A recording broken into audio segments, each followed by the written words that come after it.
तेरा प्यार सोच करके आँखों में आंसू आए, मोती इन्हें बनाकर दिल में लिया समाए। नैनों से जादू करके, नैनों से जादू करके गम सारा लिया। मेरे लाडले कहा, मेरे लाडले कहा, आंचल में भर लिया। जाने क्या देखा मुझ में,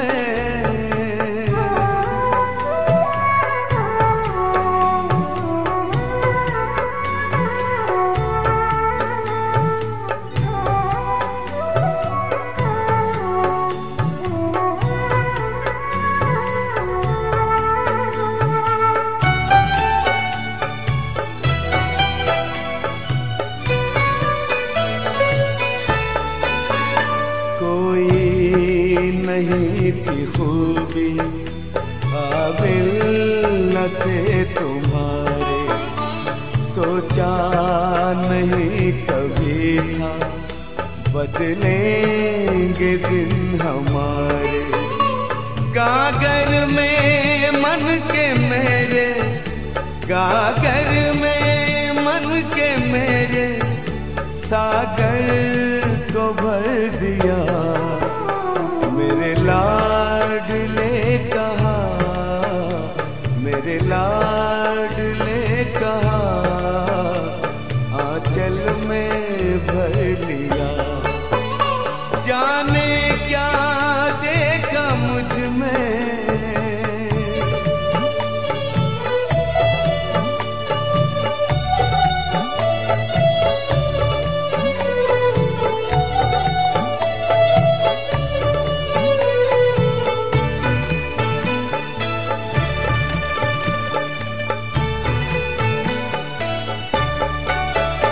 गोदी में बाबा तेरे मनवा करे खिलौने, आनंद सिंधु लेता अंतर में है हिलोरे। अपना बना के हमको, अपना बना के हमको, क्या से क्या कर दिया। मेरे लाडले कहा, मेरे लाडले कहा, आंचल में भर दिया। जाने क्या देखा मुझ में, जाने क्या देखा मुझ में, मुझे प्यार कर लिया। मेरे लाडले कहा, मेरे लाडले कहा, आंचल में भर लिया। जाने क्या देखा मुझ में।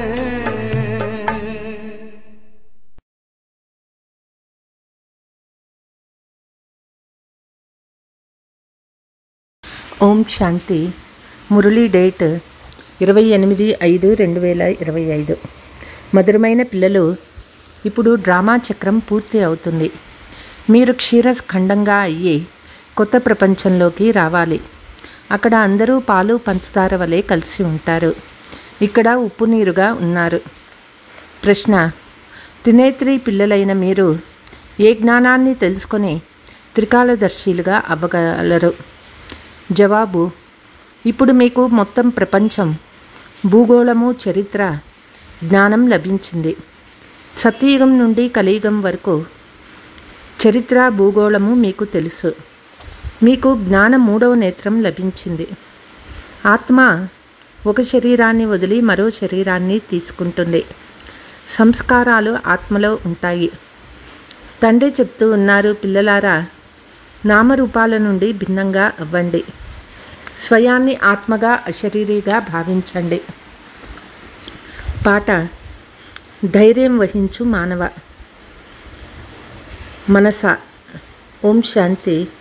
కల్పకల్పము పిల్లలకు చెప్తూ ఉన్నారు. పిల్లలు తెలుసుకుంటారు. ఈ దుఃఖము నుండి త్వరగా విడుదలై సత్యయుగం రావాలని ఇష్టపడతారు. కానీ డ్రామా చాలా మెల్లమెల్లగా నడుస్తూ ఉంది. ఇక కొద్ది రోజులు మాత్రమే ఉన్నాయని తండ్రి ధైర్యం చెప్తూ ఉన్నారు. గొప్ప గొప్ప పోపు వంటి వారి కూడా ప్రపంచం పరివర్తన అవుతుందని వింటూ ఉంటారు. పోప్ వంటి పెద్దవారు కూడా ప్రపంచం మారిపోతుందని అంటూ ఉన్నారు. అయితే మరి శాంతి ఎలా స్థాపన అవుతుంది? ఈ సమయంలో అందరూ ఉప్పునీరుగా ఉన్నారు. ఇప్పుడు మనం క్షీరఖండంగా అవుతూ ఉన్నాము. ఆ వైపు రోజు రోజుకి ఉప్పునీరుగా అవుతూ ఉంటారు. పరస్పరం కొట్లాడుకుంటూ అంతమైపోతూ ఉన్నారు. వినాశనం కొరకు ఏర్పాట్లు జరుగుతున్నాయి. ఈ డ్రామా చక్రము ఇప్పుడు పూర్తి అవుతుంది. పాత ప్రపంచం సమాప్తమవుతుంది. కొత్త ప్రపంచ స్థాపన జరుగుతుంది. పాత ప్రపంచం కొత్తదిగా, పాతది మళ్ళీ కొత్తదిగా అవుతుంది. దీనిని ప్రపంచ చక్రమని అంటారు. ఇది తిరుగుతూనే ఉంటుంది. లక్షల సంవత్సరాల తర్వాత పాత ప్రపంచం కొత్తదిగా అవుతుందని కాదు. పిల్లలు మీరు బాగా తెలుసుకున్నారు. భక్తి పూర్తి భిన్నమైనది. భక్తికి రావణునితో సంబంధం ఉంది. జ్ఞాన సంబంధం రామునితో ఉంది. ఇది మీరిప్పుడు అర్థం చేసుకుంటున్నారు. ఇప్పుడు తండ్రిని, ఓ పతిత పావన రండి, వచ్చి కొత్త ప్రపంచాన్ని స్థాపన చేయండి అని పిలుస్తారు.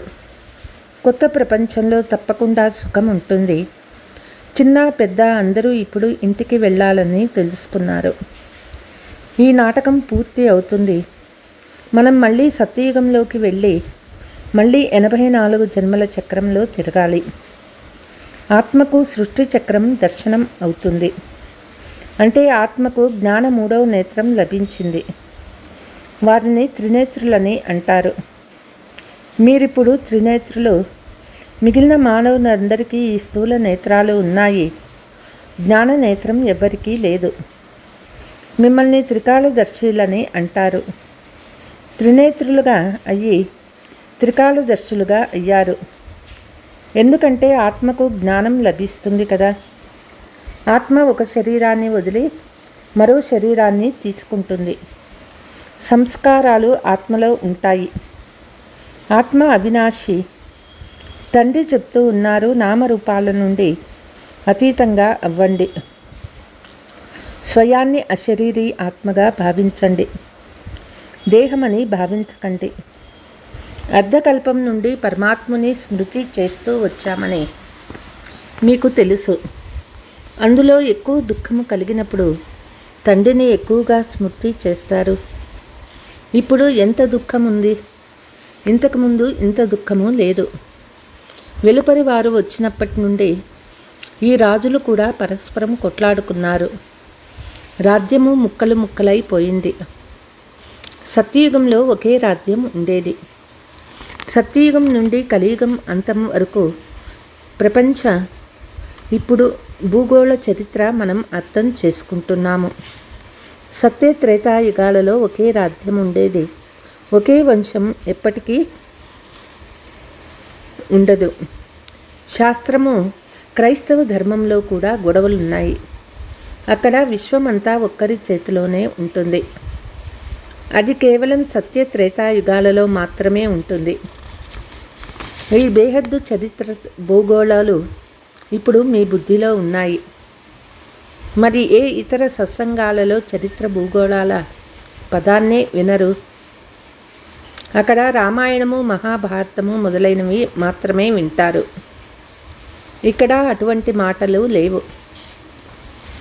ఇక్కడ ప్రపంచ చరిత్ర భూగోళాలు ఉన్నాయి. మన తండ్రి శ్రేష్టాతి శ్రేష్ఠులని మీ బుద్ధిలో ఉంది. జ్ఞానము సంపూర్ణంగా వినిపిస్తున్న తండ్రికి కృతజ్ఞతలు. ఒకటి ఆత్మల వృక్షము, మరొకటి మనుషుల వృక్షము. మనుషుల వృక్షంలో పైన ఎవరున్నారు? గ్రేట్ గ్రేట్ గ్రాండ్ ఫాదర్ అని బ్రహ్మను మాత్రమే అంటారు. బ్రహ్మ ముఖ్యమైన వారని తెలుసు. కానీ బ్రహ్మ వెనుక ఏ చరిత్ర భూగోళాలు ఉన్నాయో ఎవరికీ తెలియదు. శ్రేష్టాతి శ్రేష్టమైన తండ్రి శివబాబా పరంధామంలో ఉంటారని మీ బుద్ధిలో ఉన్నది. తర్వాత సూక్ష్మవతనం గురించి కూడా మీకు తెలుసు. మనుషులు ఫరిస్తాలుగా అవుతారు, అందుకే సూక్ష్మవతనాన్ని చూపించినారు. ఆత్మలైన మీరే వెళ్తారు, శరీరాలు సూక్ష్మవతనానికి వెళ్ళవు. ఎలా పోతాయి? దీనిని మీరు మూడవ నేత్రము, దివ్య దృష్టి లేక ధ్యానము అని కూడా అంటారు. ధ్యానంలో బ్రహ్మ విష్ణు శంకర్లను చూస్తారు. శంకరుడు మూడవ నేత్రం తెరుచుకుంటే వినాశం అవుతుందని మనుషులు అంటారు. దీని ద్వారా ఎవరు అర్థం చేసుకోలేరు. డ్రామా అనుసారం వినాశనము జరిగే తీరాలని ఇప్పుడు మీకు తెలుసు. పరస్పరంలో పోట్లాడుకొని వినాశనం అయిపోతారు. అయితే శంకరుడు ఏం చేస్తాడు? డ్రామా అనుసారము పేరు పెట్టబడింది కావున అర్థం చేయించాల్సి ఉంటుంది. బ్రహ్మ విష్ణు శంకర్లు ముగ్గురు ఉన్నారు. స్థాపన కొరకు బ్రహ్మను ఉంచారు, పాలన కొరకు విష్ణువుని, వినాశం కొరకు శంకరుని ఉంచారు. వాస్తవానికి ఇది తయారు చేయబడిన డ్రామా. శంకరుని పాత్ర ఏమీ లేదు. బ్రహ్మ విష్ణువుల పాత్ర కల్పమంతటిలో ఉంది. బ్రహ్మనే విష్ణువు, విష్ణువే బ్రహ్మ. బ్రహ్మ 84 జన్మలు పూర్తి అయినాయంటే విష్ణు 84 జన్మలు కూడా పూర్తి అయినట్లే. శంకరుడు జనన మరణాల నుండి భిన్నంగా ఉంటాడు, అందుకే శివశంకర్లని కలిపేశారు. వాస్తవానికి శివుని పాత్ర చాలా పెద్దది. వారు చదివిస్తారు. భగవంతుణ్ణి జ్ఞానసాగర్లని అంటారు. ఆయన ప్రేరణ ద్వారా కర్తవ్యం చేస్తూ ఉంటే సృష్టి చక్ర జ్ఞానము ఎలా ఇస్తారు? అందుకే తండ్రి అర్థం చేయిస్తూ ఉన్నారు. పిల్లలు ప్రేరణ మాట లేదు. తండ్రి తప్పకుండా రావాల్సి ఉంటుంది. తండ్రి చెప్తూ ఉన్నారు, పిల్లలు, నాలో సృష్టి చక్ర జ్ఞానం ఉన్నది. నాకు ఈ పాత్ర లభించింది. అందుకే నన్ను జ్ఞానసాగర్లని, నాలెడ్జ్ఫుల్ అని అంటారు. జ్ఞానం అని దేనిని అంటారో అది లభించినప్పుడే తెలుస్తుంది. దొరకనే లేదంటే అర్థం ఎలా తెలుస్తుంది? ఇంతకుముందు ఈశ్వరుడు ప్రేరేపిస్తారని మీరు కూడా అనేవారు. వారికంతా తెలుసని మనం చేస్తున్న పాపాలను ఈశ్వరుడు చూస్తూ ఉన్నారని అంటారు. కానీ తండ్రి అంటారు, నేను ఈ పని చెయ్యను. వారు చేసిన కర్మలో ఫలితం వారే శిక్ష అనుభవిస్తారు. నేను ఎవ్వరికీ శిక్ష ఇవ్వను. ప్రేరణ ద్వారా కూడా శిక్షించను. ప్రేరణ ద్వారా చేస్తే అది నేను శిక్షించినట్లే అవుతుంది. వీరిని కొట్టండి అని ఎవరైనా చెప్తే అది కూడా దోషమే. చెప్పేవారు కూడా చిక్కుకుంటారు. శంకరుడు ప్రేరణను ఇస్తే వారు కూడా చిక్కుకునేస్తారు. నేను పిల్లలకు సుఖం ఇచ్చేవారు. బాబా, మీరు వచ్చి మా దుఃఖాన్ని హరించండి అని మీరు నన్ను మహిమ చేస్తారు. నేను దుఃఖము ఇవ్వను. పిల్లలు, మీరిప్పుడు తండ్రి సన్ముఖంలో కూర్చొని ఉన్నారు. ఎంత ఖుషీగా ఉండాలి. ఇక్కడ ప్రత్యక్షంగా అనుభవం అవుతుంది. బాబానే మనల్ని చదివిస్తూ ఉన్నారు. దీనిని మేళా అని అంటారు. సేవా కేంద్రాలకు మీరు వెళ్ళినప్పుడు ఆత్మ పరమాత్మల మేళా అని ఎవ్వరూ అనరు. ఆత్మ పరమాత్మ మేళా మధువనంలో జరుగుతుంది. ఇప్పుడు మేళా జరుగుతుందని మీకు తెలుసు. తండ్రి పిల్లల మధ్య వచ్చారు. ఆత్మలంతా ఇక్కడే ఉన్నారు. తండ్రి రావాలని ఆత్మనే స్మృతి చేస్తుంది. ఇదే అన్నిటికంటే మంచి మేళా. తండ్రే వచ్చి ఆత్మలందరినీ రావణ రాజ్యం నుండి విడిపిస్తారు. ఈ మేళా బాగుంది కదా. ఈ మేళా ద్వారా మనుషులు పారస్ బుద్ధి కలవారిగా అవుతారు. ఈ మేళా ద్వారా మనుషులు ఇంకా మైల పడిపోతారు. ధనం వ్యక్తం చేసుకుంటారు. ఏమీ దొరకదు. వాటిని ఆసురీ మాయావి మేళ అని అంటారు. ఇది ఈశ్వరీయ మేళ. దీనికి దానికి రాత్రి పగలంతా వ్యత్యాసం ఉంది. మీరు కూడా ఆసురీ మేళాలో ఉండేవారు. ఇప్పుడు ఈశ్వరీయ మేళాలో ఉన్నారు. బాబా వచ్చి ఉన్నారని మీకు మాత్రమే తెలుసు. బాబా వచ్చి ఉన్నారని అందరూ తెలుసుకుంటే ఎంత గుంపు అవుతుందో తెలియదు. అందరూ ఉండేందుకు అన్ని భవనాలు వగైరా ఎక్కడి నుండి తెస్తారు. అహో ప్రభు నీ లీలా అని చివర్లో పాడతారు కదా. ఏ లీల? సృష్టిని పరివర్తన చేసే లీల. ఇదే అన్నిటికంటే గొప్ప లీల. పాత ప్రపంచ వినాశానికి ముందే కొత్త ప్రపంచ స్థాపన జరుగుతుంది. అందుకే ఎవరికి అర్థం చేయించాలన్నా మొదట స్థాపన, వినాశనం, తర్వాత పాలన అని చెప్పాలి. స్థాపన పూర్తి అయినప్పుడు వినాశనం ప్రారంభమవుతుంది. తర్వాత పాలన జరుగుతుంది. మేము స్వదర్శన చక్రధారి బ్రాహ్మణులమని, తర్వాత చక్రవర్తి రాజులుగా అవుతామని పిల్లలకు ఖుషి ఉంటుంది. ఈ దేవతారాధ్యము ఎక్కడికి పోతుందని ఎవరికీ తెలియదు. దాని నామరూపాలు అదృశ్యమైపోతాయి. దేవతలమని చెప్పుకునేందుకు బదులు స్వయాన్ని హిందువులని చెప్పుకుంటారు. హిందుస్థాన్లో నివసించేవారు హిందువులు. లక్ష్మీనారాయణలను అలా ఎప్పుడూ అనరు. వారిని దేవతలు అని అంటారు. మీరిప్పుడు ఈ మేళాలో డ్రామా అనుసారం వచ్చారు. ఇది డ్రామాలో నిర్ణయమై ఉన్నది. మెల్లమెల్లగా వృద్ధి చెందుతూ ఉంటుంది. మీరు చేస్తూ ఉన్న పాత్ర కల్పం తర్వాత మళ్ళీ రిపీట్ అవుతుంది. ఈ చక్రము తిరుగుతూ ఉంటుంది. మళ్ళీ రావణ రాజ్యంలో ఆసురీ పాలన ఉంటుంది. మీరిప్పుడు ఈశ్వరీయ సంతానము, తర్వాత సత్యయుగంలో దైవీ సంతానంగా, ఆ తర్వాత త్రేతాలో క్షత్రియులుగా అవుతారు. అపవిత్ర ప్రవృత్తిలో ఉన్న మీరిప్పుడు మళ్ళీ పవిత్ర ప్రవృత్తి వారిగా అవుతారు. వీరు కూడా దైవీ గుణాలు కల మనుషులే కదా. ఇకపోతే ఇన్ని భుజాలు మొదలైనవి ఇచ్చేశారు. విష్ణు ఎవరు చెప్పలేరు. మహాలక్ష్మిని పూజిస్తారు. జగదాంబ నుండి ఎప్పుడూ ధనాన్ని అడగరు. డబ్బు ఎక్కువగా లభిస్తే లక్ష్మిని పూజించాము కనుకనే వారు భండారాన్ని నింపారని అంటారు. కానీ ఇక్కడ మీరు జగదాంబ నుండి పరమాత్మ శివుణ్ణి ద్వారా పొందుతూ ఉన్నారు. ఇచ్చేవారు వారు, పిల్లలు మీరు బాప్దాదా కంటే చాలా అదృష్టవంతులు. జగదాంబకు ఎన్ని మేళాలు జరుగుతాయో చూడండి. బ్రహ్మకు కూడా అంత జరగదు.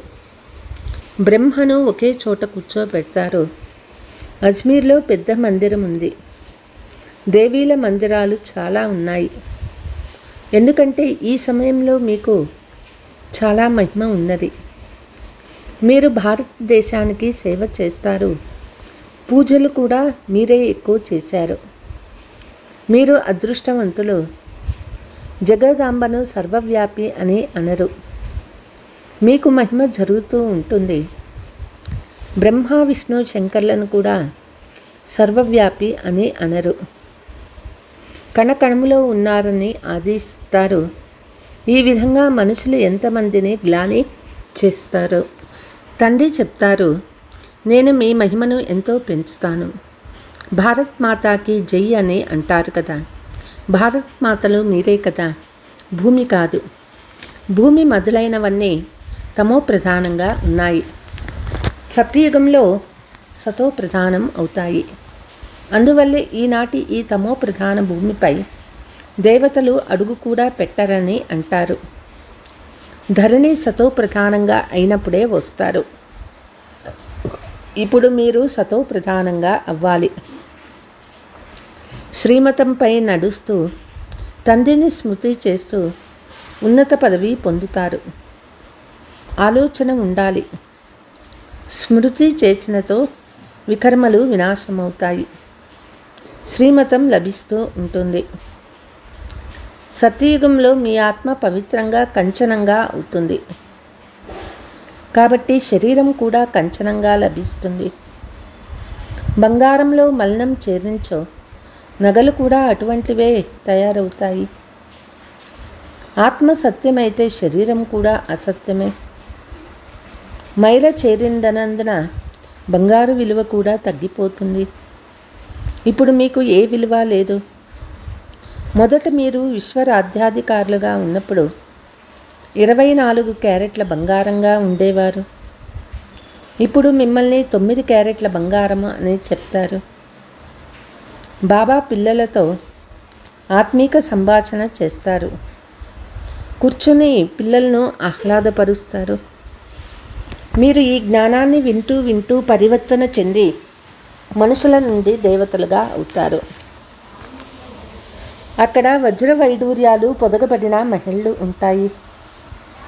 స్వర్గం అంటే ఏమనుకుంటారు మీరు? అక్కడ శూభీ రసము మొదలైనవి కూడా తాగి వచ్చారు. అక్కడ ఫలాలు కూడా చాలా పెద్దవిగా ఉంటాయి. ఇక్కడ అంత పెద్దవి దొరకవు. సూక్ష్మవతనంలో ఏమీ ఉండవు. ఇప్పుడు మీరు నిజంగానే అక్కడకు వెళ్తారు. ఇది ఆత్మ పరమాత్మ మేళ. దీని ద్వారా మీరు ఉజ్వలంగా అవుతారు. ఇక్కడకు వచ్చినంతనే పిల్లలు మీరు ఫ్రీగా అవుతారు. ఇల్లు వాకిలి వ్యాపారము వ్యవహారాలు చింత ఏదీ లేదు. స్మృతి యాత్రలో ఉండేందుకు మీకు ఇక్కడ చక్కని అవకాశం ఉంది. అక్కడ ఇల్లు వాకిలి అన్నీ గుర్తుకొస్తాయి. మధువనంలో అవేవి గుర్తుకు రావు. రాత్రి 2 గంటలకి లేచి కూర్చోండి. సేవా కేంద్రాలకు రాత్రి 2 గంటలకు మీరు వెళ్ళలేరు. ఇక్కడ ఎంతో సహజము. శివబాబా స్మృతిలో వచ్చి కూర్చోండి. ఇంకెవరూ గుర్తు రాకూడదు. ఇక్కడ మీకు సహయోగం కూడా లభిస్తుంది. త్వరగా నిద్రపోయి త్వరగా లేవండి. 3 గంటల నుండి 5 గంటల వరకు కూర్చోండి. బాబా వస్తారు. బాబా వచ్చినంతనే పిల్లలు సంతోషిస్తారు. బాబా యోగం నేర్పించేవారు. ఈ బ్రహ్మ కూడా నేర్చుకునేవారే. తండ్రి దాదా ఇద్దరూ వచ్చేస్తారు. ఇక్కడ యోగం చేసేందుకు అక్కడ యోగం చేయుటకు వ్యత్యాసం కూడా చాలా ఉంటుంది. ఇక్కడ ఏమీ గుర్తుకు రాదు. ఇందులో చాలా లాభం ఉంది. బాబా సలహా ఇస్తారు. ఇది చాలా బాగుంది. పిల్లలు లేవగలరో లేదో చూస్తాము.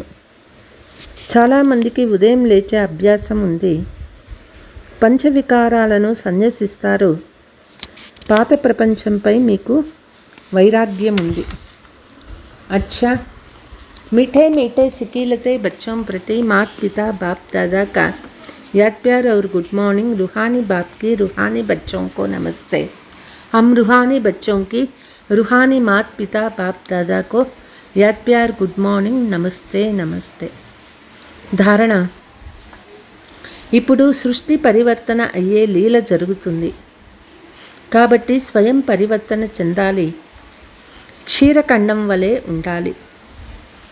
వేకువజామున లేచి ఒక్క తండ్రి స్మృతిలో కూర్చోవాలి. ఆ సమయంలో ఇంకెవ్వరి స్మృతి రాకూడదు. పాత ప్రపంచంపై బేహద్దు వైరాగిగా అయ్యి పంచవికారాలను సన్యసించాలి. బేహద్దు స్థితిలో స్థితమై ఉండి సేవ యొక్క ఆకర్షణ ద్వారా న్యారా మరియు ప్యారాగా ఉండే విశ్వసేవాధారి భవ. విశ్వసేవాధారి అంటే బేహద్దు స్థితిలో స్థితమై ఉండేవారు. ఇటువంటి సేవాధారులు సేవ చేస్తూ ఉన్న న్యారా మరియు సదా బాబాకి ప్యారాగా ఉంటారు. సేవ యొక్క ఆకర్షణలోకి రారు. ఎందుకంటే సేవపై ఆకర్షణ కూడా బంగారు సంకెళ్ళ వంటివి. ఈ బంధనము బేహద్దు నుండి హద్దులోకి తీసుకువస్తుంది. అందుకే దేహ స్మృతి నుండి ఈశ్వరీయ సంబంధం నుండి సేవ యొక్క సాధనాలపై ఆకర్షణ ఉండి న్యారాగా మరియు తండ్రికి ప్యారాగా అయినట్లయితే విశ్వ సేవాధారి యొక్క వరదానం లభిస్తుంది. అంతేకాక సదా సఫలతా భవ ఆశీర్వాదం లభిస్తూ ఉంటుంది. స్లోగన్: వ్యర్థ సంకల్పాలను సెకండులో స్టాప్ చేసే రిహార్సల్స్ చేస్తే శక్తిశాలిగా అవుతారు. అవ్యక్త ఇషారా: ఆత్మీక రాయల్టీ మరియు పవిత్రత పర్సనాలిటీ. మీ అందరి మొదటి ప్రవృత్తి ఈ దేహం యొక్క ప్రవృత్తి, తర్వాత దేహ సంబంధాల ప్రవృత్తి. కాబట్టి మొదటి ప్రవృత్తి ఏమిటంటే దేహం యొక్క ప్రతి కర్మేంద్రియాన్ని పవిత్రంగా చేసుకోవాలి. ఎంతవరకు దేహం యొక్క ప్రవృత్తిని పవిత్రంగా చేసుకోరో అంతవరకు దేహ సంబంధాల ప్రవృత్తి హద్దులోనివి కానీ బేహద్దులోనివి కానీ వాటిని పవిత్రం చేయలేరు. కనుక మిమ్మల్ని మీరు ప్రశ్నించుకోండి, నా శరీరం అనే ఇంటిని అంటే సంకల్పాలు, బుద్ధి, కళ్ళు, నోరు ఆత్మీయంగా అంటే పవిత్రంగా చేసుకున్నాను. ఇటువంటి పవిత్రమైన ఆత్మలే మహాన్ ఆత్మలు అవుతారు. ఓం శాంతి.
तूने प्यार से जो पाला, तूने प्यार से जो पाला, शब्दों में गाए किस तरह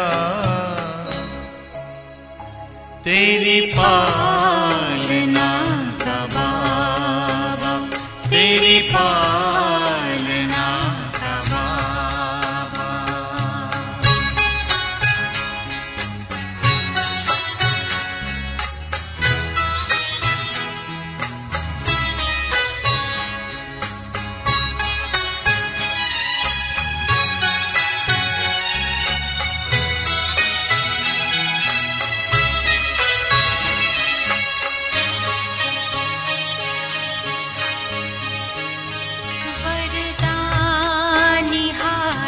तेरा सदा सर पे अपने पाया, ममता भरी नजर से निर्मल हमें बनाया।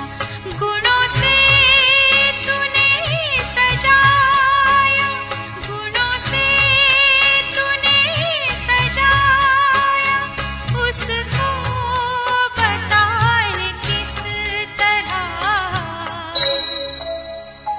तेरी पालना का बाबा, तेरी पालना का बाबा।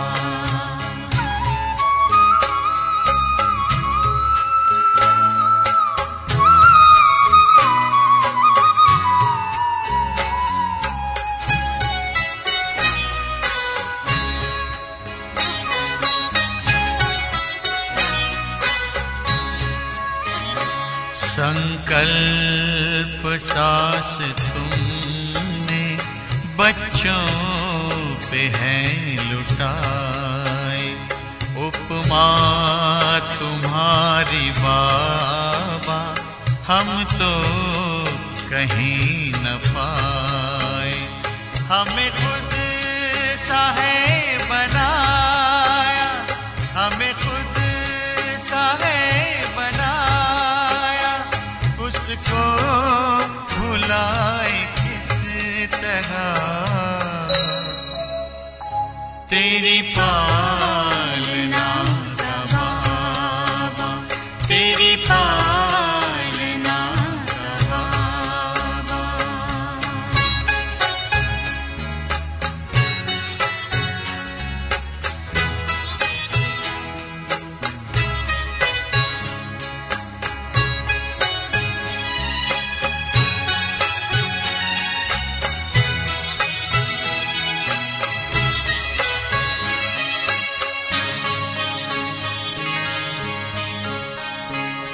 निष्काम तेरी सेवा सबकी जुबां पे आए, आभार तेरा बाबा दिल बार बार गाए। तुझसे जो हमने पाया, तुझसे जो हमने पाया, उसको सुनाए किस तरह। तेरी पालना